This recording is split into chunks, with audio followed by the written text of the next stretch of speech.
నమస్తే, welcome to prime health. ముందుగా అందరికీ అంతర్జాతీయ యోగా దినోత్సవ శుభాకాంక్షలు. యోగా డే రోజు మాత్రమే యోగా చేయడం కాదు, ప్రతిరోజు యోగాను మనలో ఒక భాగంగా చేసుకుంటే ఎంతకాలమైనా చాలా ఆరోగ్యంగా ఉంటాము అంటున్నారు ట్రెడిషనల్ హీలర్ ఆంజనేయరాజు గారు. మరి అసలు యోగా ఎందుకు చేయాలి, చేస్తే ఏమొస్తుంది? చాలామంది యోగా చేయని వాళ్ళు కూడా ఉంటారు.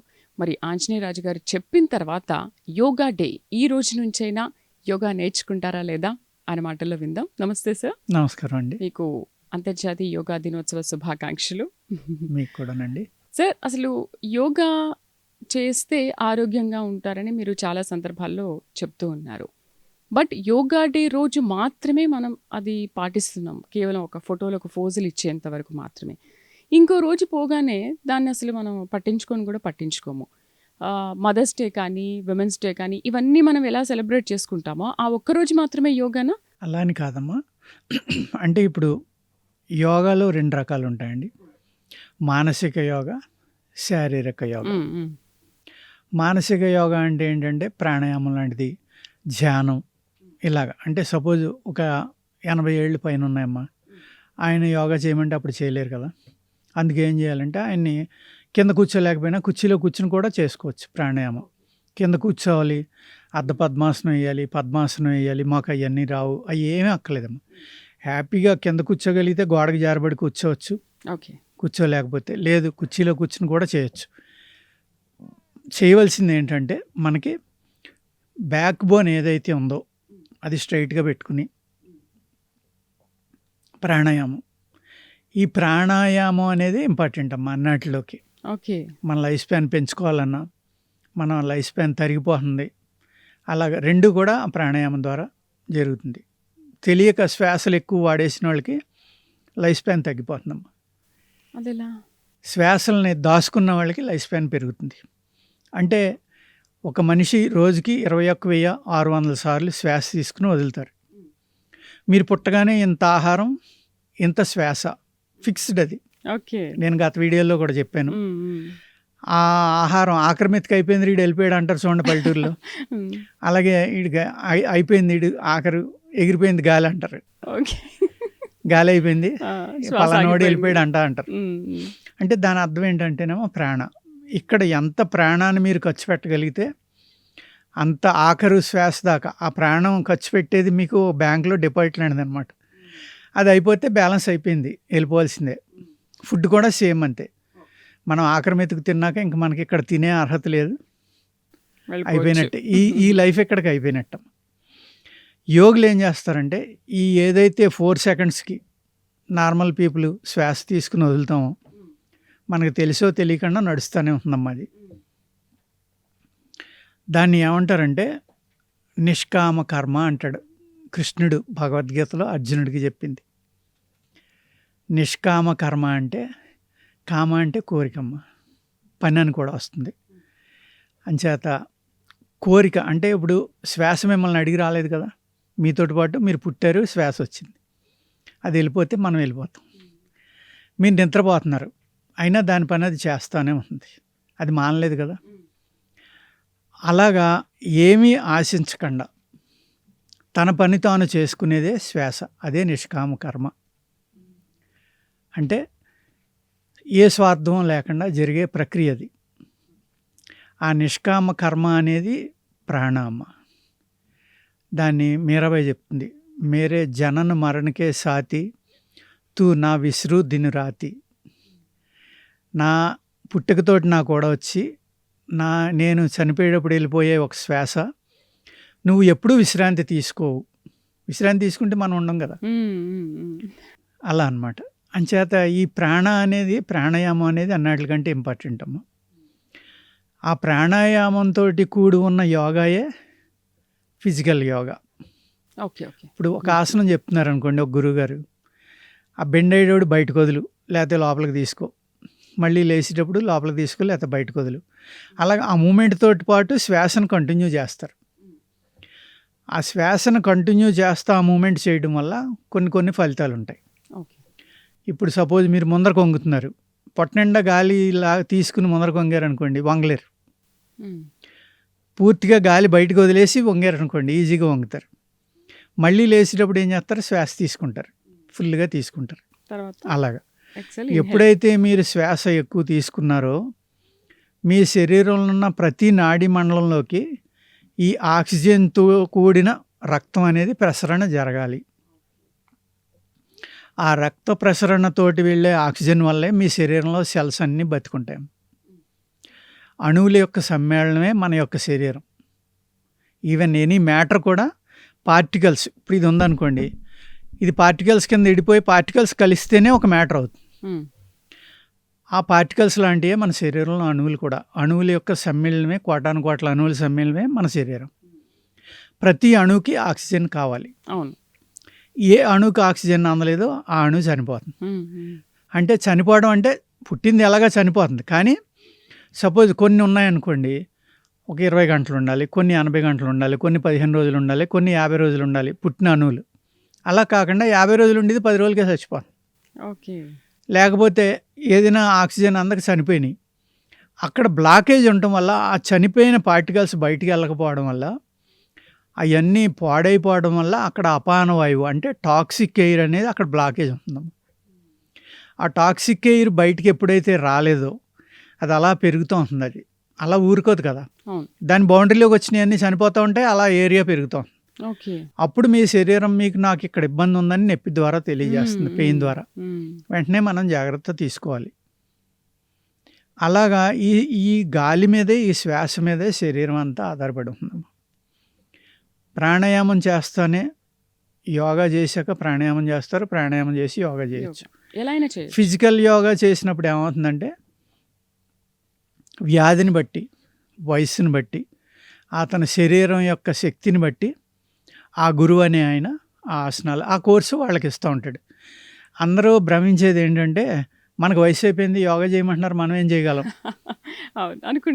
అనుకుంటారు. అలా కాదమ్మా, ఆ గురువు దగ్గరికి వెళ్తే మీ వయసుకు సరిపడి మీ శరీరంలో ఉన్న ప్రాబ్లమ్స్ అన్నీ చెప్పాలి.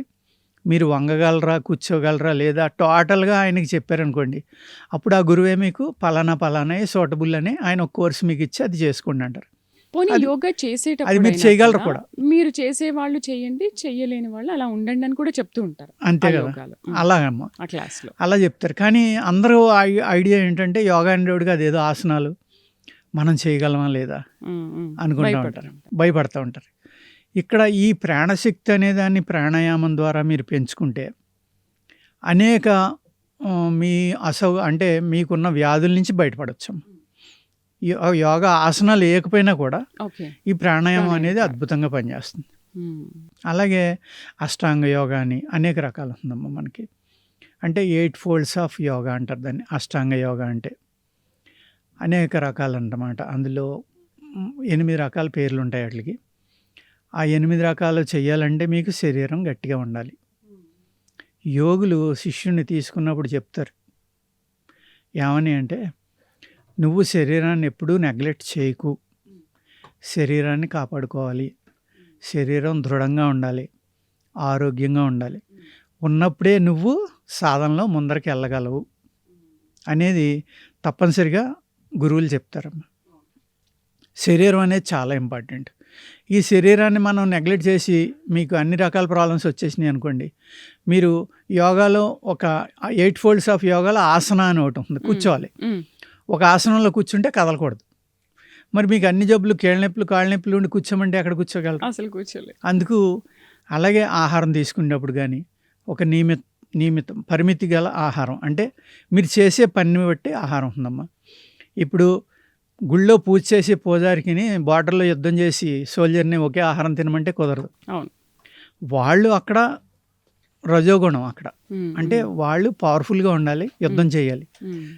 అందుకు వాళ్ళు కోపంగా రౌద్రంగా ఉండాలి, ఉంటే తప్ప చేయలేడు. అయితే రాజుగారు, చాలామంది అనేది ఏంటంటే, సరే యోగా చేయడానికి అంత టైం ఉండకపోవచ్చు, లేకపోతే జిమ్కి వెళ్ళి చేయడానికి అంత టైం ఉండకపోవచ్చు, ఏదో ఒక యాక్టివిటీ చేయమంటున్నారు మీరు. ఓకే, సరే ఒక 20 minutes అయినా మేము వాకింగ్ చేస్తే సరిపోతుందా అని అంటారు.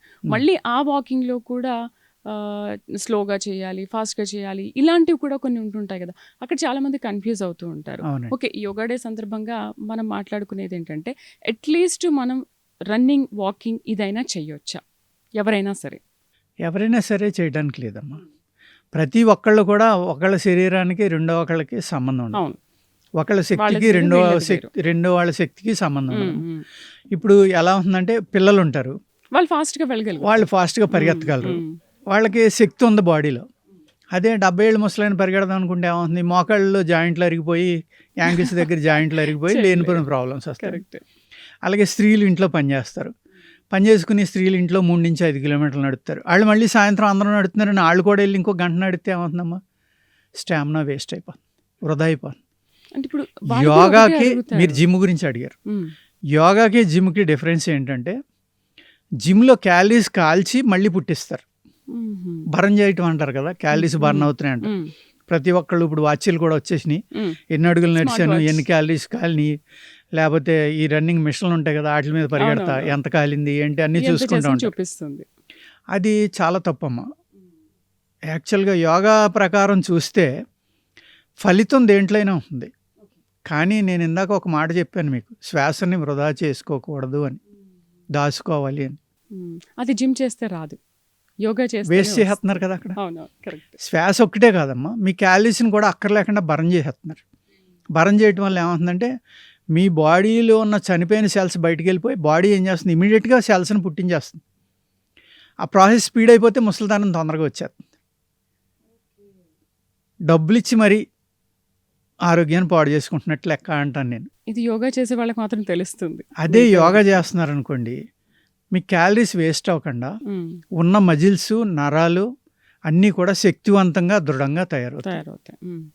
ఫ్లెక్సిబిలిటీ ఎప్పుడైతే వచ్చిందో మీకు ఎముకల నొప్పులు అనేవి తొందరగా రావమ్మా. ఫ్లెక్సిబిలిటీ ఉండటం వల్ల ఏమవుతుందంటే ఎప్పుడూ చేయని వాళ్ళు స్ప్రెడ్డింగ్ చేయమన్నారు అనుకోండి, కాళ్ళు చేయలేదు. ఈ గజ్జల్లో నరాలు ఏవో పట్టేస్తే ఆ 4 నెలలు ఎగరు. ఓకే. అలాగా ఈ రన్నింగ్ ఎవరైతే వాకింగ్ చేస్తున్నారో వాళ్ళు కూడా ఆ వాకింగ్కి వెళ్ళి ముందర ఫ్లెక్సిబిలిటీ ఎక్సర్సైజ్ చేసుకోవాలమ్మా. లైట్గా వార్మప్ చేసుకోవాలి. చేతులు తిప్పడం, తల తిప్పడం, ఓకే. నడుము తిప్పుకోవడం, పక్కలు కొంగటం, ముందర కొంగటం, ఇవన్నీ చేసుకుని వెళ్ళారనుకోండి చాలా హ్యాపీగా ఉంటుంది. అలాగే నేను అనేక వీడియోల్లో చెప్తూ ఉంటానమ్మా, ఆ వాకింగ్లోనే ప్రాణాయామం చేసేయండి. 2 స్టెప్పులు బ్రీత్ ఇన్, 2 స్టెప్పులు బ్రీత్ అవుట్. అది అలవాటు అయిపోయిన తర్వాత 3 స్టెప్పులు బ్రీత్ ఇన్, 3 స్టెప్పులు బ్రీత్ అవుట్ చాలు. ఓకే. అంతవరకు వెళ్తే ఏమవుతుందమ్మా, అట్లీస్ట్ 10 సెకండ్లకి ఒక ప్రాణాయామం అవుతుంది. 10 స్టెప్పులకి. ఓకే. ఓకే. అంటే ఒక 6 స్టెప్పులు వేసినా కూడా ఫాస్ట్గా నడిచినప్పుడు అయితే అవ్వదు, 4 సెకండ్లోనే ఇప్పుడు అయిపోతుంది. వాక్ స్టార్ట్ చేసేటప్పుడు బ్రీత్ తీసుకొని ఏదైనా కూడా మీ పల్స్ రేటు, మీ హార్ట్ బీటు, మీ బాడీ వేడి ఈ స్టార్టింగ్లో ఎలా ఉన్నాయో మీరు వాకింగ్ స్టార్ట్ చేసి ముందర కంప్లీట్ అయ్యేటోడికి మళ్ళీ అక్కడికి వచ్చేయాలమ్మా. ఓకే. అంటే స్లో, మీడియం, ఫాస్ట్ నుంచి మళ్ళీ మీడియం, స్లో. లాస్ట్ కిలోమీటర్ చాలా స్లోగా హ్యాపీగా నడిచారనుకోండి, మీ బాడీ చెమట ఆరిపోతుంది, heart beat, okay, pulse okay. Rate అన్నీ నార్మల్ ఓకే. అయిపోతాయి. ఓకే. కంటిన్యూ చేయాలి దాన్ని. కంటిన్యూ చేయాలి, ఆగిపోకూడదు. ఎస్. అప్పుడు మీరు మీ కారు దగ్గరికి వెళ్ళి వాటర్ తాగినా, మీ బండి దగ్గరికి వెళ్ళి తాగినా, ఇంటికి వెళ్ళి వెంటనే కూల్ వాటర్ తాగేసినా పర్వాలేదు. అందరూ ఏం చేస్తారంటే విపరీతంగా చెమటల కారిలాగా చాలా రిగరస్గా నడిచేసి అవును. టక్కుమని కారు దగ్గరికి వచ్చి డోర్ తీసి చిల్డ్ బాటిల్ పెట్టుకుని ఉంటారు, అందులో అవునవును. గబగబా తాగేస్తారు. అసలు ఆ చిల్డ్ బాటిల్ తాగటం అనేది చాలా అంటే చాలా ప్రమాదం. మీ బాడీ మంచి హీట్లో ఉందమ్మా, ఆ హీట్లో ఉన్నప్పుడు ప్రేగుల్లో ఉన్న బ్యాక్టీరియా అంతా యాక్టివేట్ అవుతుంది, లోపలంతా మంచి మెకానిజం జరుగుతూ ఉంటుంది. ఈ చల్లటి నీళ్ళు తాగి ఆ మెకానిజం ఆపేస్తున్నారు, సడన్గా ఆపేస్తున్నారు, చనిపోతాయి అవన్నీ. ఓకే. ఏ గుడ్ బ్యాక్టీరియా అయితే మీకు ఉపయోగపడటానికి రెడీ అయిందో అది వెంటనే చచ్చిపోతుంది. దానివల్ల అనేక ప్రాబ్లమ్స్ వచ్చాయి, మనకు కావాల్సింది కూడా ఉండదు అక్కడ. ఉండదు అక్కడ. అంచేత వాకింగ్ అనేది అందరూ చేయటం కాదు, చేసినా కంపల్సరీగా వార్మప్ చేసుకుని వెళ్తే బెటర్. అలాగే వాళ్ళ శరీర తత్వాన్ని బట్టి, వాళ్ళకున్న ప్రాబ్లమ్స్ని బట్టి నడవాలి. కానమ్మా అందరూ నడిచేస్తే చాలా ఇబ్బందులు వస్తాయి. అండ్ యోగా ఎవరైతే ప్రారంభించాలి అనుకుంటున్నారో వాళ్ళు కూడా ఖచ్చితంగా ఒక ట్రైనర్ సహాయంతోనే యోగా చేయాలి. ట్రైనర్, గురువు అనేది కంపల్సరీ అమ్మ.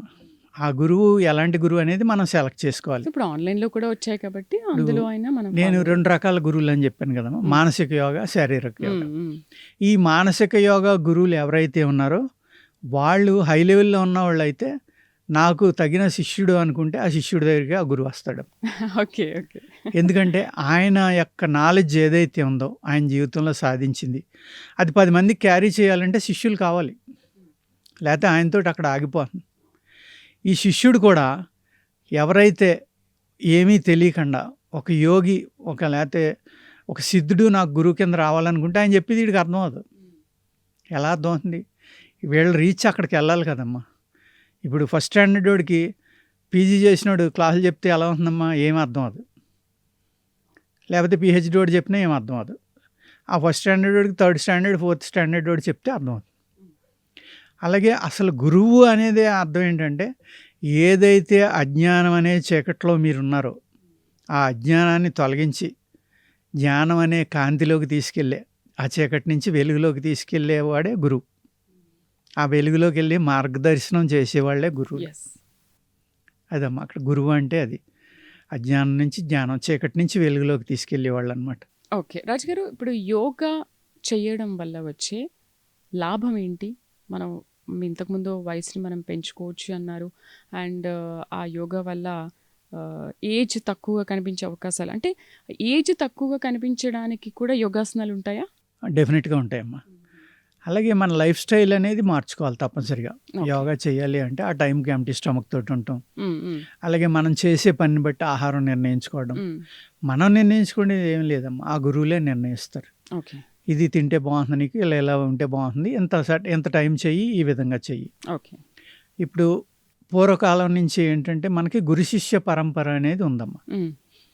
ఇవ్వాలంటే ఇప్పుడు సపోజ్ ఆయుర్వేదంలో కూడా ఏయో డిగ్రీలు వచ్చినాయి, కానీ పూర్వం అయితే గురు పరంపరంగానే వైద్య విద్వాన్ అని, వైద్యాచార్య అని అలాగే శిష్యరికం చేసిన వాళ్ళకి ఇచ్చేవాళ్ళు. ఇప్పుడు అలాగే పూర్వం ఎవళ్ళైతే గొప్ప గొప్ప వైద్యులు ఉన్నారో, ఒక చరకుడు లాంటి వాడు, సుశ్రుతులు లాంటి వాళ్ళు, ధన్వంతరి లాంటి వాళ్ళు, ఇలాంటి ధన్వంతరి అంటే సాక్షాత్ భగవంతుడు అంటారు అనుకోండి, విష్ణుమూర్తి యొక్క రూపం అంటారు.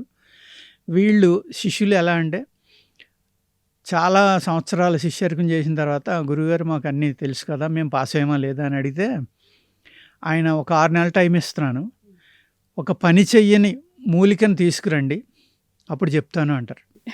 పనికిరానిది ఒక గడ్డి పరక కానీ ఒక మూలిక కానీ. వీళ్ళు 6 నెలలు తిరిగినా ఒకటి కూడా దొరకదు. మీ అందరూ పాస్ అయిపోయారు, వెళ్ళిపోండి. ఓకే, అంటే అప్పట్లో అంత నాలెడ్జ్ ఉండేదమ్మా. కొన్ని లక్షల మూలికల్ని ఆయుర్వేదంలో వాడేవారు. యోగా ఏమవుతుందంటే మీకు అక్కడ చెప్పాను నేను, శక్తి వృధా అవ్వకుండా పెంచుతుంది. మోడర్న్ ఎక్సర్సైజ్ శక్తి వృధా అయ్యి మళ్ళీ పెంచుతుంది. అందుచేత యోగాలో ఏమవుతుందంటేనమ్మా ఫ్లెక్సిబిలిటీ అనేది చాలా ఇంపార్టెంట్. ఆ ఫ్లెక్సిబిలిటీ రావడం వల్ల ఏమవుతుందంటే మీకు ఏదైనా చేయగలరు మీరు. మార్షల్ ఆర్ట్స్ కానీ, లేకపోతే ఒక డ్యాన్స్ కానీ. డ్యాన్స్ కూడా ఆల్మోస్ట్ యోగాకి చాలా దగ్గరగా ఉంటుందమ్మా. చాలా అంటే చాలా దగ్గరగా ఉంటుంది. ఆసనాలు మనం వేస్తుంటాం కాబట్టి యోగా అనేక పాస్చర్స్, డ్యాన్స్ పాస్చర్స్ ఆసనాలకు దగ్గరగానే ఉంటాయి. అలాగే మార్షల్ ఆర్ట్స్లో కూడా యోగాకి దగ్గరగానే ఉంటుంది. మార్షల్ ఆర్ట్స్ కూడా ఇవన్నీ కూడా ఇక్కడి నుంచి వచ్చినాయి అన్నమాట. యాక్చువల్గా మార్షల్ ఆర్ట్స్ కూడా కుంఫు ఉందమ్మా, జనానికి తెలియదు. కేరళలో కళరిపాయత్ ఉంది కదా, అక్కడి నుంచి బోధిధర్మ అనే ఆయన 6th centuryలో ఒకినావా ఐలాండ్కి వెళ్ళాడు ఆయన. అక్కడ స్టార్ట్ అయింది కుంఫు అనేది. వాళ్ళు కుంఫు అని పేరు పెట్టుకున్నారు. అది యాక్చువల్గా కళరిపాయత్. కేరళలో ఇప్పటికే ఆ స్కూల్స్ ఉన్నాయి. 6th centuryలో బోధిధర్మ. అప్పుడు అక్కడ మార్షల్ ఆర్ట్స్ అనేది స్టార్ట్ అయిందమ్మా, అంటే కుంఫు అనేది. అంతక్రితం అక్కడ లోకల్ మార్షల్ ఆర్ట్స్ ఎక్కడికక్కడ ఉంటాయి, ఏ ఏరియాకి ఆ ఏరియాకి. వీళ్ళ మట్టికి అప్పుడు ఈయన ద్వారా అక్కడ ప్రాచుర్యం పొందింది. ఫస్ట్ షావలిన్ టెంపుల్ ఎవరు పెట్టారు అంటే Bodhidharma from India, 6th century అని వస్తుంది హిస్టరీలో మీకు. ఓకే, అదే కళరిపాయత్ అండి. అదే యోగా. యోగాకి రిలేటెడ్గానే దాన్ని తయారు చేశారు. ఈ యోగాలో కూడా ఆయుర్వేదంలో కానీ యోగా రెండాళ్ళకి చాలా దగ్గర సంబంధం ఉంది. అనేక పాయింట్స్ ఉంటాయి. శరీరంలో నరాల జాయింట్లు కానీ, ఎముకల జాయింట్లు కానీ ఎలా ఉంటాయో మార్షల్ ఆర్ట్స్లోనే అది చెప్తారు. యోగాలో కూడా ఆ జాయింట్స్ని ఏ విధంగా గట్టిపరచాలి. ఓకే, అలాగే మీకు ఒక లివర్ ప్రాబ్లం ఉంది, ఆ లివర్కి చెడిపోయిన రక్తాన్ని ఆ లివర్లోంచి బయటకు తీసి మళ్ళీ లోపలికి ఎలా మంచి రక్తాన్ని పంపాలి. అలాగే ఆ చెడిపోయిన రక్తం కూడా మళ్ళీ బతకాలి, అదంతా బయటకు పోయి మంచి సెల్స్ పుట్టాలి అంటే ప్రాణాయామం. మళ్ళీ అక్కడికి వస్తాం. ఇదంతా గాలితోటి కూడి ఉన్నదే. గాలి అంటే ప్రాణ. అలాగే ఇప్పుడు ఆ ప్రాణ ఎక్కువ ఇచ్చే చెట్ల దగ్గర మీరు ఉన్నారనుకోండి, ఇంటి చుట్టూరు అవి వేసుకున్నారనుకోండి, ఆ చెట్లు 24 గంటలు ఆక్సిజన్ ఇచ్చేది బ్యాంబూ, నేరేడు, మారేడు, మామిడి, ఇలాగ మర్రి, జువ్వి, రావి, వేప, ఇవన్నీ కూడా 24 అవర్స్ ఆక్సిజన్ ఇస్తాయమ్మా. అటువంటి మనం ఇంటి చుట్టూరు వేసుకున్నారనుకోండి, మీరు ఎంత పొల్యూటెడ్ ఏరియాలో ఉన్నా కూడా ఆ పొల్యూషన్ మీటర్ చూస్తే మీకు అర్థమవుతుంది మీరు ఎంత మంచి ప్లేస్లో ఉన్నారని. అట్లీస్ట్ వృక్షాలు పెంచండి అని చెప్పేది దానికోసమే. ఇవన్నీ రిలేటెడ్ అండి. మనం ఏంటంటే యోగా అనేది మనం నెగ్లెక్ట్ చేసాం, సాంస్క్రిట్ యోగా రెండు కూడా. కానీ నేను 10 years బ్యాక్ నాకు ఒక దుబాయ్ నుంచి ఒక ఎమరాతీ షేక్ కొడుకుని కాళ్ళు చేతులు పడిపోయినాయని తీసుకొచ్చారు. ఆయన్ని లియోనియో రిసార్ట్లో పెట్టి మేము ట్రీట్మెంట్ చేసాం. అప్పుడు ఆ ఎమరాతీ షేక్ తన సెక్రటరీని ఇక్కడ వదిలేసి వెళ్ళాడు. ఆ అమ్మాయి రష్యన్. ఒక 2 నెలలు ఆవిడ ఇక్కడే ఉంది. నేను కొన్ని రోజులు అక్కడ ఉంటాం డైలీ, లేకపోతే వచ్చేసి పేషెంట్ని చూసుకెళ్ళడం ఇలాగా. ఆ అమ్మాయి యోగా గురించి ఎంత అద్భుతంగా చెప్పేదంటే నేను చాలా ఆశ్చర్యపోయాను అనమాట. ప్రాణాయామం గురించి చెప్తే నువ్వు తప్పు చెప్తున్నావు అంది. ఎలాగమ్మా చెప్పు అంటే, నువ్వు నాకు సగమే చెప్పు, అబద్ధం ఆడుతున్నాను, మిగిలిన సగం చెప్పట్లేదు. అప్పుడు నేను చెప్పా, అమ్మ నాకు అంతవరకునే అర్హత ఉంది, గురువుల పర్మిషన్ లేకుండా ఆ తర్వాత స్టెప్ చెప్పకూడదు. నీకు ఎలా తెలిసిందంటే, నువ్వు నేను సాయంత్రం చెప్పావు కదా, తెల్లవారులు దాని మీద కూర్చున్నాను, అసలు ఇది చెప్పింది కరెక్టా కాదా అని. తెల్లారేసరికి నాకు ఆన్సర్ దొరికింది. నువ్వు నాకు సగమే చెప్పావు, అలా ఎందుకు చెప్పావు, పూర్తిగా ఎందుకు చెప్పలేదు అని. ఆ అమ్మాయి శక్తి గురించి కానీ, అదే దుర్గాదేవి గురించి కానీ, శివుడి గురించి కానీ, భగవద్గీత గురించి కానీ ఎంత అద్భుతంగా మాట్లాడిందంటే ఆశ్చర్యపోయింది. అలాగా మనం ఏదైతే అద్భుతం అనుకుంటున్నామో అవన్నీ మనం వదిలేస్తున్నాం, దూరం అయిపోతాం. ఎగ్జాక్ట్లీ. వాళ్ళేమో ఫాలో అవుతున్నారు. యూరోపియన్ కంట్రీస్లో ఇవాళ యోగా కానీ ఆయుర్వేద కానీ విపరీతంగా వాడుతున్నారు. రష్యాలో యోగా 170 మంది చేస్తారంట.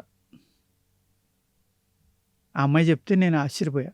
10 years బ్యాక్ చెప్పింది, ఇప్పుడు కరోనా వచ్చేలేక ఇంకా పెరుగుతుంది. అదే. అలాగా మనం సనాతన ధర్మంలో ఏదున్నా కూడా మానవాళి క్షేమం కోసం వీళ్ళు ఆరోగ్యంగా ఉండాలి అంటే ఏం చేయాలనేది కొన్ని అద్భుతమైన కోర్సులు నిర్మించి వాళ్ళు ఇచ్చారు. అలాగా యోగా అనేదాని ఉపయోగాలు అన్నీ ఇన్ని అని చెప్పలేమమ్మా. పిల్లలు పుట్టకపోతే ఏ ఆసనం వేస్తే పిల్లలు పుడతారు. వయసు పెరగకుండా ఉండాలంటే, అంటే అన్నిటికీ యోగా అనేది అన్నిటికీ ఉంటుందమ్మా. వయసు పెరగకుండా ఉండాలంటే ఏం ఆసనాలు వేయాలి, అలాగే స్కిన్ గ్లో ఉండాలంటే ఏం ఆసనాలు చేయాలి, అలా మజిల్స్ స్ట్రెంగ్తీగా ఉండాలంటే ఏం చేయాలి. ఇప్పుడు ఎలా ఉంటుందంటేనమ్మా, నేను ఒకప్పుడు మార్షల్ ఆర్ట్స్ నేర్పేవాడిని. ఈవెన్ మన గ్రే హౌండ్స్లో కూడా ట్రైనింగ్ ఇచ్చాం. ఓకే. అనార్మడ్ కాంబాట్ అని. అందులో నేను ఆ మార్షల్ ఆర్ట్స్ నేర్పే టైంలో నా దగ్గర ఒక యోగా ఆయన జాయిన్ అయ్యాడు. ఆయన నియర్లీ 6 feet ఉండేవాడు, చాలా హెల్తీగా బలంగా ఉండేవాడు. ఇంత లావునున్నాడు, ఇలా ఉన్నాడు అనుకుంటే ఒక రబ్బర్ బొమ్మమ్మ. షాక్ అనమాట. మనం గురుగారు నేను చేసి చూపించాను చూడండి అని 2 కాళ్ళు దూరంగా పెట్టి అక్కడ రూపాయి బిళ్ళ పెట్టి వెనక నుంచి వంగి ఇలాగ వెనక్కి ఆ 2 కాళ్ళ మధ్యన ఉన్న రూపాయి బిళ్ళని నోటితోటి తీసాడు. గ్రేట్.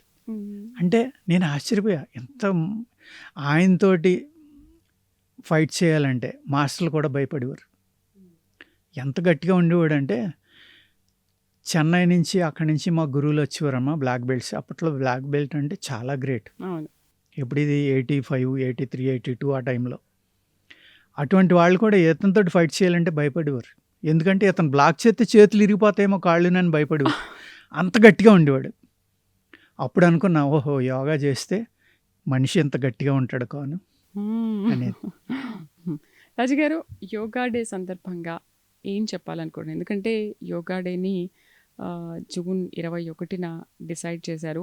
అండ్ ప్రధాని మోదీ కూడా దీన్ని ఒక భారతీయ వారసత్వ సంపదగా ఆయన స్వీకరించారు కదా.